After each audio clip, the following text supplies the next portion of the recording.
আলোচনার বিষয় যে এই আন্দোলনের সবচেয়ে ট্যালেন্টেড পোলাটার নাম হচ্ছে সার্জিস আলম। কেন আসলে সার্জিস আলমকে এই কি বলে যে অন্তর্বর্তীকালীন সরকারের উপদেষ্টা মণ্ডলীতে রাখা হলো না? আপনি যদি দেখেন কথাবার্তা, চিন্তা ভাবনা, মেধা, মননশীলতায় প্রত্যেকটা মানুষকে টাচ করে গেছে সার্জিস আলম। প্রশ্ন আপনার মনে, আমি আপনাকে বলছি কি ঘটতে যাচ্ছে। দর্শক, সার্জিস is the hair of the third party. কেমন হলো এই উপদেষ্টা পরিষদ? এবং আরেকটা বড় সারপ্রাইজ আমাদের এখানে আছে, সেই কারণে ওটা নিয়ে যথেষ্ট আলোচনা হয়েছে। সেটা হচ্ছে দুজন তরুণ এখানে উপদেষ্টা হয়েছেন যারা এই মুভমেন্টের নেতৃত্বের পর্যায়ে ছিলেন। সেটাকে আমরা ঠিক কিভাবে দেখবো? বাংলাদেশে প্রফেসর ইউনূসের নেতৃত্বে এই মন্ত্রিসভা গঠনের মধ্য দিয়ে বা উপদেষ্টা পরিষদ গঠনের মধ্য দিয়ে আমাদের দক্ষিণ এশিয়া অঞ্চলে যে হিন্দুত্ববাদের সোল এজেন্ট ভারতের প্রধানমন্ত্রী নরেন্দ্র মোদী, তার গালে আরেকটা বড় থাপ্পড় পড়ল।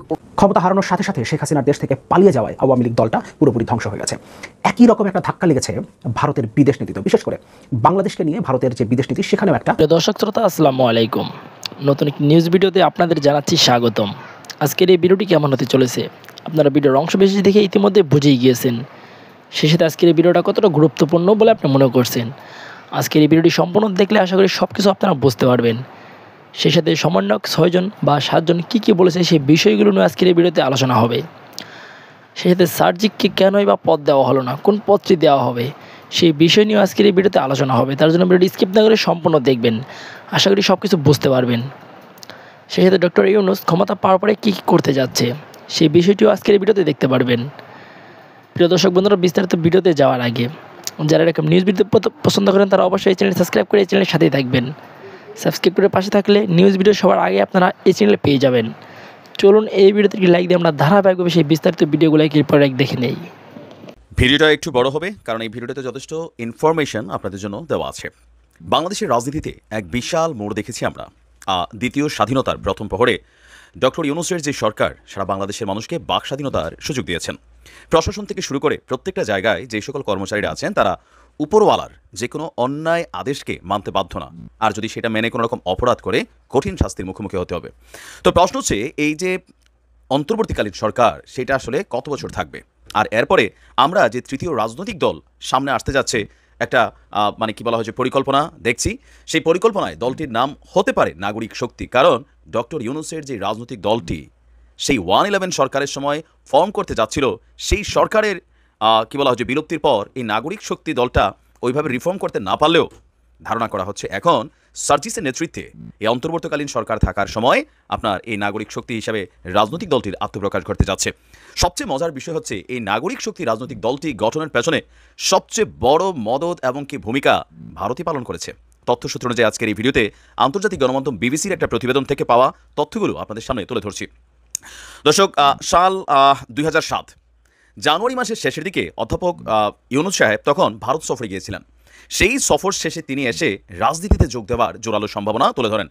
2007 সালের 30শে জানুয়ারি ভারতের তৎকালীন প্রধানমন্ত্রী মনমোহন সিংয়ের সাথে বৈঠকের একটা ছবিও প্রকাশ করেছে বিবিসি। 31শে জানুয়ারি দিল্লিতে এক সংবাদ সম্মেলনে অধ্যাপক ইউনূস বলেন দেশের পরিস্থিতি বাধ্য করলে তিনি রাজনীতিতে যোগ দিবেন। সেই সফরে অধ্যাপক ইউনূস ভারতের তৎকালীন প্রধানমন্ত্রী মনমোহন সিং, কংগ্রেসের সোনিয়া গান্ধী এবং পররাষ্ট্রমন্ত্রী প্রণব মুখার্জির সাথে বৈঠক করেছিলেন। আর এই প্রতিবেদনটি আন্তর্জাতিক এবং বিভিন্ন জায়গায় এসেছিল। তিনি বলেছিলেন যে রাজনীতিতে স্বাচ্ছন্দ্যবোধ করার মতন ব্যক্তি আমি নই, কিন্তু পরিস্থিতি যদি বাধ্য করে তাহলে রাজনীতিতে যোগ দিতে আমি দ্বিধা করব না। তো এখন আমরা সেই পরিস্থিতি দেখছি। তিনি বলছেন যে দেশের প্রয়োজনে তিনি এই তত্ত্বাবধায়ক সরকারের দায়িত্ব নিয়েছেন। তবে 111 সরকারের সময়ও আপনার তত্ত্বাবধায়ক সরকারের প্রধান হিসাবে দায়িত্ব নেওয়ার জন্য তৎকালীন সময় মঈন ফখরুলের যেই সরকার ছিল তারা অনুরোধ করেছিলেন, কিন্তু মেয়াদটা ছিল খুবই অল্প, সেই কারণে রাজি হননি। আর সেখান থেকে কোথাও না কোথাও বাংলাদেশ আওয়ামী লীগের সাথে একটা ফাটল ছিল অথবা সম্পর্কের অবনতি ছিল। কারণ ডক্টর ইউনূস যদি ডাক দেয় তাহলে এই দেশের সচেতন নাগরিকদের একটা বড় অংশ তারা ইউনূসকে সমর্থন করবে, এমনটা কিন্তু আওয়ামী লীগের আশঙ্কা ছিল। আর যেটা আজকের দিনে বাস্তব। আজকের দিনে একদম দলকানা আমরা যারা আওয়ামী লীগ এবং বিএনপি বা জামাতের সমর্থক আছি তারা ছাড়া বাকি যেই সচেতন ছাত্র সমাজ, নাগরিক সমাজ, আমজনতা আছে সবাই কিন্তু ডক্টর ইউনূসের এই সরকারকে, অন্তর্বর্তীকালীন সরকারকে সাপোর্ট করছে, গণমাধ্যমে তোলপাড় দেখছেন। তো ডক্টর ইউনূসের যে রাজনৈতিক শক্তি নাগরিক শক্তি রাজনৈতিক দল তৎকালীন সময় আপনার এটার জন্য গ্রামের প্রতিটি পাড়ায় পাড়ায়, যেহেতু তিনি গ্রামীণ ব্যাংকের মাধ্যমে সারা বাংলাদেশে পৌঁছে গিয়েছিলেন, পাড়ায় পাড়ায় কমিটি এবং কি তাদের সমর্থকদেরকে নিয়ে একটা টিম তৈরিরও ঘোষণা দিয়েছিলেন। কিন্তু পরবর্তী সময় আওয়ামী লীগ সরকার ক্ষমতা গ্রহণের পর তিনি তার রাজনৈতিক ইচ্ছা থেকে সরে আসেন। আর এজ এ রেজাল্ট 190টা মামলা, অনেক ধরনের তাকে হয়রানির শিকার হতে হয়েছে। একটা খোলা চিঠি ছিল 2007 সালের 11ই ফেব্রুয়ারি, দেশের মানুষের উদ্দেশ্যে তিনি খোলা চিঠিতে বলেছিলেন যে নতুন রাজনীতি সৃষ্টির জন্য প্রচণ্ড উদ্যোগ নিতে হবে। যদি এটি করতে না পারা যায় তাহলে পুরনো রাজনীতি থেকে পরিষ্কারভাবে বেরিয়ে আসা সম্ভব না। আর আজকে যখন তিনি সরকার প্রধান, বুঝতেই পারছেন কোন দিকে যাচ্ছে। তিনি বলছিলেন, আল্লাহর অসীম রহমতে আমি এক অতিশয় ভাগ্যবান মানুষ, আমার আর পাওয়ার কিছু নেই। আমি জানি রাজনীতিতে জড়িত হওয়া মানে বিতর্কিত হওয়া। আপনারা যদি মনে করেন আমার রাজনীতিতে আসাটা দেশের নতুন রাজনৈতিক পরিমণ্ডল রচনাতে সহায়তা ভূমিকা পালন করবে, আমি এর জন্য প্রস্তুত আছি। তিনি চিঠিতে লিখেছেন, একটি নতুন রাজনৈতিক দল কিভাবে গঠন করা যায়, কিভাবে সৎ এবং যোগ্য প্রার্থীদের নির্বাচনে মনোনীত করা যায়, কিভাবে তৃণমূল থেকে সরাসরি মতামত পাওয়া যায়, এসব বিষয় তিনি মানুষের সাথে পরামর্শ এবং মতামত জানতে চেয়েছিল। ইভেন তিনি আপনার কলকাতায় গিয়েও রাজনৈতিক দল গঠনের বিষয়টি নিয়ে সেখানকার সাংবাদিকদের তৎকালীন প্রেক্ষাপটে অনেক প্রশ্নের জবাব দিয়েছিলেন। তিনি বলছেন যে নতুন ধারার একটা রাজনৈতিক দল করার সুযোগ এসেছে, এজন্য তিনি নতুন রাজনীতি করতে চান। সেখানে তিনি বলছেন জনগণ চাইলে তিনি নতুন দল গঠন করবেন। অধ্যাপক ইউনূস বলছিলেন যে দেশের প্রয়োজনে রাজনীতি করতে গিয়ে বিতর্কিত হওয়ার ঝুঁকিতেও তিনি রাজি আছেন। আর এরপর তিনি ভারত থেকে ফেরে ঢাকা বিমানবন্দরে তিনি বলছিলেন যে রাজনৈতিক দল গঠনের জন্য প্রয়োজনে তিনি গ্রামীণ ব্যাংকও ছেড়ে দিবেন। তো দিন শেষে কিন্তু গ্রামীণ ব্যাংক তার থেকে হাতছাড়া হয়ে গিয়েছিল সরকারের নানান কূটকৌশলের কারণে। অবশেষে ফাইনালি এখন আবার এই নাগরিক শক্তি নামটাই উঠে আসছে। 18 ফেব্রুয়ারি 2007 অধ্যাপক ইউনূস চট্টগ্রাম থেকে ঢাকায় ফিরে বিমানবন্দরে সাংবাদিকদের বলেছিলেন তার সম্ভাব্য দলের নাম হচ্ছে নাগরিক শক্তি। এ সময় তিনি বলছেন যে রাজনৈতিক দল গঠনের প্রক্রিয়া থেকে তার সরে আসার সুযোগ নেই, এখনই এগিয়ে যেতে হবে, গ্রামে গ্রামে গঠিত হবে ডক্টর ইউনূসের সমর্থক গোষ্ঠী। এখনকার অবস্থায় রাজনীতি না করার আর কোনো অবকাশ নেই। 22 মে আপনার দুবাই যাবার আগে বিমানবন্দরে তিনি রাজনৈতিক দল গঠনের আনুষ্ঠানিক ঘোষণা দিয়েছিলেন। লিখিত বক্তব্য পাঠ করে সাংবাদিকদের নানান প্রশ্নের জবাবে তিনি বলেছিলেন বিভিন্ন গ্রামে, মহল্লায় এবং ওয়ার্ডে 20 সদস্যের প্রাথমিক প্রস্তুতি টিম গঠনেরও আহ্বান জানিয়েছিলেন। অধ্যাপক ইউনূস তার রাজনৈতিক দলের নীতি এবং আদর্শ ঘোষণা করেছিলেন। তার কি ছিল? তিনি বলছিলেন যে রাজনীতি হবে মুক্তিযুদ্ধের স্বপ্ন বাস্তবায়নের এবং ঐক্যের। দলের নীতি ও আদর্শ হচ্ছে অসাম্প্রদায়িকতা, ধর্মনিরপেক্ষতা, গণতন্ত্র, সুশাসন, দুর্নীতি এবং দলীয়করণ মুক্ত। আপনার আরব আমিরাত 4 দিনের সফর শেষে ঢাকায় ফিরে তিনি আবারও সাংবাদিকদের মুখোমুখি হয়েছিলেন।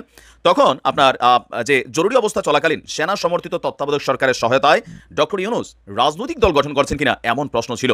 আর তৎকালীন সময় আপনার ঢাকা বিশ্ববিদ্যালয়ে সেখানে আওয়ামী লীগ এবং বিএনপি সমর্থিত একটি অংশ তার প্রতিবাদ শুরু করে। আর এমন অবস্থায় বিমানবন্দরের সাংবাদিকরা তাকে প্রশ্ন করলে যে তিনি কোনো জরুরি অবস্থার সুযোগ নিচ্ছেন কিনা, তখন তিনি বলেছিলেন আমি তো দল করতে চাইনি, বলেছিলাম নির্বাচনটা হয়ে যাক, কিন্তু এখন নতুন পরিস্থিতিতে মনে করছি দল গঠন করা উচিত। এরপর 2007 সালের 23 মে আপনার অধ্যাপক ইউনূস রাজনৈতিক দল গঠনের প্রক্রিয়া থেকে সরে আসার ঘোষণা দেন। এজন্য তিনি জাতির উদ্দেশ্যে একটা চিঠিও প্রকাশ করেন। আমি সরি, সেখানে সময়টা ছিল একটু আগে যেটা বলছিলাম 22 মে না 22 ফেব্রুয়ারি। তিনি জাতির উদ্দেশ্যে তখন বলেছিলেন যাদেরকে সঙ্গে পেলে দল গঠন করে জনগণের সামনে সবল ও উজ্জ্বল বিকল্প রাখা সম্ভব হতো তাদের আমি পাচ্ছি না। আর যারা রাজনৈতিক দলে আছেন তারা তাদের দল ছেড়ে আসবেন না, বাস্তবতাকে মেনে নিয়ে এই পথে অগ্রসর না হওয়াই সঠিক বলে আমি মনে করছি। সেই দীর্ঘদিনের স্বপ্ন, পরিকল্পনা, প্ল্যান 2024-এ এসে এই বৈষম্য বিরোধী ছাত্র আন্দোলনের সমন্বয়কদেরকে সাথে নিয়ে সেই পথে হাঁটছেন কিন্তু ডক্টর ইউনূস। তবে ইউনূসের এই পথ চলাকে নিয়ে আওয়ামী লীগ, বিএনপি বা জামাতের সমর্থক বা জাতীয় পার্টির সমর্থকরা একাংশ এটাকে নিয়ে নানান ধরনের কাহিনী করা ট্রাই করলেও বাংলাদেশের আপামর জনতা আজকের দিনে ডক্টর ইউনূসের এই ভাষণ শোনার পরে তার এই রাজনৈতিক দল আলোচনায় উঠে এসেছে। আর সার্জিসের নেতৃত্বেই সম্ভবত সারা বাংলাদেশ থেকে নতুন একটা জেনারেশন ফর্ম করতে যাচ্ছে। দলটির নাম হবে নাগরিক শক্তি। আপনারা কি মনে করেন যে ডক্টর ইউনূসের এই রাজনৈতিক দল কি মাঠে আসা ওয়েলকাম নাকি না আমরা যারা আগে 3-4টা দল ছিলাম তারাই এদেশে থাকা উচিত? মন্তব্য কমেন্টে জানান। ছিলাম যে ডক্টর ইউনূস একবার আবু সাইদকে নিয়ে কথা বলার সময় কেঁদে ফেলেছিলেন, সেটা দেখে আমার শেখ হাসিনার কান্নার কথা মনে হয়েছিল। আসলে মানে কেউ ভিডিওটা পুরো দেখলে বুঝবেন, কিন্তু ওটুকু শুনলে কনফিউশন হতে পারে। আমি আসলে এটা বোঝাতে চেয়েছি একজন মানুষ প্রকৃতপক্ষে মানুষের জন্য ফিল করলে, কাঁদলে সেই কান্না দেখলাম, দেখার সাথে সাথে ডক্টর ইউনূসের ক্ষেত্রে শেখ হাসিনার মায়া কান্নাগুলো চোখে ভেসে উঠেছিল, সেটা বলতে চেয়েছি। যাই হোক, আশা করি কোনো কনফিউশন হবে না। ডক্টর ইউনূস সম্পর্কে আমার অ্যাটিটিউডকে সবাই জানেন। যাই হোক, ফেসবুকে একটা আলোচনা দেখলাম, সেটা হলো শেখ হাসিনা ডক্টর ইউনূস সম্পর্কে সম্ভবত সঠিক ছিলেন, এই ধরনের একটা কথাবার্তা বলা হচ্ছে। কেন? যে উনি যখন ডক্টর ইউনূসের উপরে ভয়ঙ্কর রকম অত্যাচার নির্যাতন শুরু করলেন, তখন কেউ কেউ বলার চেষ্টা করেছিলেন যে উনি তাকে একটা থ্রেট মনে করছেন।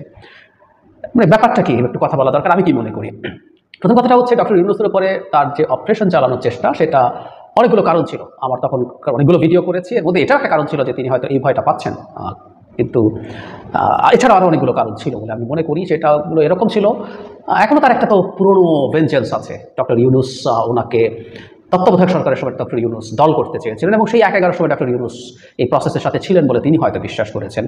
এরপর যখন বিশ্ব ব্যাংক বাংলাদেশের পদ্মা সেতুর অর্থায়ন বন্ধ করে দিল, উনি জানুক বা না জানুক সম্ভবত কনভিন্স ছিলেন এর পেছনে ডক্টর ইউনূসের ভূমিকা আছে।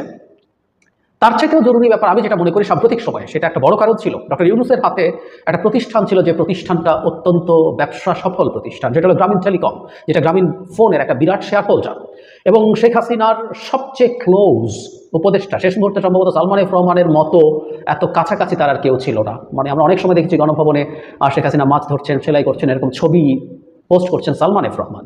তো যাই হোক, সালমান এফ রহমান এটা দখল করে নিতে চান বা সাথে আর কাউকে নিয়ে, সে কারণে তার উপরে চাপ, যাতে তিনি এটা ছেড়ে চলে যান। এটা একটা ভ্যালিড রিজন হওয়ার সম্ভাবনাই বেশি। এছাড়াও আমি আরেকটা জিনিস প্রেডিক্ট করতাম, সেটা হলো উনি ক্ষমতা নিক না নিক বা ইচ্ছে থাকুক না থাকুক, ডক্টর ইউনূসকে আঘাতের মাধ্যমে, আমি একটা ভিডিও করেছিলাম যেটাকে পাঞ্চিং ব্যাগের মতো বানানো হয়েছে, যেটা দিয়ে আসলে সরকার আমেরিকাকে শক্তি দেখাতে চায়, যে দেখো আমি তোকে পুছি না, আমার প্রভু বাপ ইন্ডিয়া আছে, সো আমি তার হ্যাডামে খুঁটির জোরে যেমন পাঠা কোদে, সেরকম কুদে দেখাবো। সেটা করতে চেয়েছেন এবং সেটা করার মাধ্যমে আমেরিকাকে যত বার্তা দিয়েছেন উনি তো ওনার দেশের ভেতরে যেসব লোকজন ওনাকে ক্ষমতায় রাখায় সাহায্য করে, প্রশাসনের লোক, পুলিশের লোক, তার দলের ক্যাডার বাহিনী, পান্ডারা, এদের সবাইকে, ব্যবসায়ীরা, যখন আমেরিকা চাপ দিচ্ছিল উনি পাল্টাই সব স্টেপ নিয়ে আসলে তাদেরকেও সাহস দেওয়ার চেষ্টা করছিলেন, আমেরিকা কোনো ব্যাপার ট্যাপার না, আমার কাছে সব ম্যানেজ করা আছে। এবং ওই সময় পর্যন্ত এক ধরনের বিশ্বাস তার উপরে সবার ছিল যে শি ক্যান ম্যানেজ এভরিথিং। কারণ এটা তো সত্য, 2014 সালে একটা ভোট হওয়া ছাড়াও সরকার গঠিত হয়ে গিয়েছিল, কিন্তু সেই সরকারটা টিকে গেছে। তারপর যেটা দাঁড়ালো 18 সালে আপনি রাতের বেলা সিল মেরে ফেলা একটা ভোটও, তথাকথিত ডাকাতি, আপনি ভোট হিসাবে চালিয়ে দিতে পারলেন এবং আপনি টার্ম ফুলফিল করে ফেলতে পারলেন। এই ঘটনা ঘটলো। সো সবাই মনে করতো যে শি ক্যান ম্যানেজ এভরিথিং। আমি বহুবার বলেছি যে আমি দেখেছি আওয়ামী লীগের লোকজনের মধ্যে এই ধরনের একটা কঠিন বিশ্বাস, কঠোর বিশ্বাস তার প্রতি আছে, সেটা আমরা দেখেছি। কিন্তু ওই প্রথম যখন র্যাবের উপরে স্যাংশন আসলো, সেই প্রথম এটা চিট ধরতে শুরু করলো, তখন চলে যায়নি। ফলে তার জন্য জরুরি ছিল দেখানো যে না, আমি আমেরিকাকে পাত্তা টাত্তা। ফলে উনি আমেরিকাকে পাল্টা আক্রমণ করতে শুরু করলেন, আমেরিকা তাকে ক্ষমতাচ্যুত করতে চায়, আমেরিকা তোমার দেশে কি করে। এবং উনি বলার সাথে সাথে ওনার যে প্রোপাগান্ডা মেশিন, তার দলের লোকজন তো আছেই, তথাকথিত কিছু শিক্ষক, সাংবাদিক, তারা বিবৃতি দিয়ে কথা বলে এগুলো এস্টাবলিশ করতে চেয়েছিল। তিনিও তখন ডক্টর ইউনূসের উপর আঘাত করে তার সক্ষমতার এক ধরনের বয়ান তৈরি করার চেষ্টা করছিলেন, সেটাও একটা কারণ। আর এই কথাটাও কেউ বলছিল, এটা আমারও একটা দূরতম কল্পনা ছিল, যে আমেরিকা যদি এই সরকারকে তীব্র চাপ দেয় এবং চাপ দিয়ে যদি তাকে পদত্যাগে বাধ্য করা বা একটা ফেয়ার ইলেকশন দেয় বাধ্য করতে পারে, সেই ক্ষেত্রে doctor Yunus may B A factor. উনি নিজে কিছু হোক না হোক ডক্টর ইউনূসের পেছনে থাকতে পারেন, এটাও অনেকেই বলছিলেন। আমার কাছে একটা জিনিস মনে হয়, ডক্টর ইউনূস সম্ভবত এই দফা আমেরিকা যদি তার এই ধরনের মানে কাজ করতো, এবারকার কথা বলছেন, ইলেকশন আগে তাদেরকে ভিজিবলি অনেক কিছু করছিল, তাতে যদি সরকারের পতন হতো, ডক্টর ইউনূসকে খুব ঝামেলায় না ফেললে আমি ধারণা করি উনি সরকারের বিরুদ্ধে হয়ে দাঁড়াতেন না। আমাদের মনে থাকার কথা, তার বিরুদ্ধে মামলা বহুদূর চলে যাওয়ার পরও ডক্টর ইউনূস সেই অর্থে তেমন কিছু বলেননি। বরং যখন তার উপরে অত্যাচার সীমাহীন পর্যায়ে চলে গেল, মামলার রায় হলো, তাকে সাজা দেওয়া হলো, তখন তিনি আসলে এই সরকারের বিরুদ্ধে মুখ খুলতে শুরু করলেন। শুধু না, তিনি সরকারের প্রতি খুবই বীতশ্রদ্ধ হয়ে, ক্ষুব্ধ হয়ে তিনি তাদের বিরুদ্ধে দাঁড়াতে শুরু করলেন। ডয়চে ভেলের খালেদ মহিউদ্দিনের সাথে উনি একটা ইন্টারভিউ দিয়েছিলেন, পরে দেশে আরও দিয়েছেন, বিদেশে দিয়েছেন। আমি মনে করি সরকার বরং তাকে বিভৎস চাপ দিতে শত্রু বানিয়ে, এখন তিনি হয়তো এই রাজি হওয়ার পেছনে সেই মোটিভেশনটাও কাজ করতে পারে, যে একটা শেখ হাসিনার ধ্বংস করে দেওয়া বাংলাদেশ তিনি দেখিয়ে দেবেন, তিনি দেখাবেন কতটা ভালো করে তোলা যায়। সো শেখ হাসিনা এই খবর পেয়ে যে ডক্টর ইউনূস আমেরিকার সাথে এখানে একটা রেজিম চেঞ্জে কাজ করছেন, সেজন্য পদক্ষেপ নিচ্ছেন, এইটা আমার কাছে খুব ভ্যালিড রিজন মনে হয় না। রাদার অন্য রিজনগুলো, সেটা হচ্ছে তার উপর পুরোক্ষণ। আপনি যখন স্বৈরাচার হন, আপনি তো আপনাকে মানে শেখ হাসিনার তো হিউব্রিস ছিল, যারা নিজেদেরকে এক ধরনের গড লাইক এন্টিটি মনে করে, উনি ভুলের ঊর্ধ্বে ওনার ইগোকে হার্ট করেছে। ডক্টর ইউনূস, তোমার এত বড় সাহস, আমি দেখে নিতে গেছেন। সাথে বিরাট প্রফিটেবল ওনার প্রতিষ্ঠান আছে, যেটা তার অতি ঘনিষ্ঠ উপদেষ্টা দখল করতে চান, সেই আলাপ আছে, ও দখল করতে দিতে হবে, কারণ ক্যাশ কাউ যতগুলো আছে সবগুলো খেয়ে ফেলতে হবে। তো সুতরাং সরকারিগুলো খাওয়া হচ্ছে, বেসরকারিগুলো খাওয়া হবে। সো তার মধ্যে ওটা আসলো, সাথে তার একটা সুইট রিভেঞ্জও হলো, সেটা হলো, প্লাস তাকে শক্তি প্রদর্শনের একটা টুল, এগুলোই প্রধান কারণ ছিল। প্রিয় দেশবাসী, শুরু থেকে শেষ পর্যন্ত যারা এই ভিডিওটি দেখেছেন সকলকে জানাই অসংখ্য ধন্যবাদ। যারা এরকম নিউজ ভিডিওতে পেতে পছন্দ করেন তারা অবশ্যই এই চ্যানেলটি সাবস্ক্রাইব করে পাশে থাকা বেল আইকনটি বাজিয়ে দিবেন। যারা এখন এই ভিডিওটি শেয়ার করেননি, এই ভিডিওটি দ্রুত শেয়ার করে সকলকে দেখার সুযোগ করে দিন। আজকের মতন এই পর্যন্ত, দেখা হচ্ছে পরবর্তী কোনো ভিডিও নিয়ে ইনশাল্লাহ।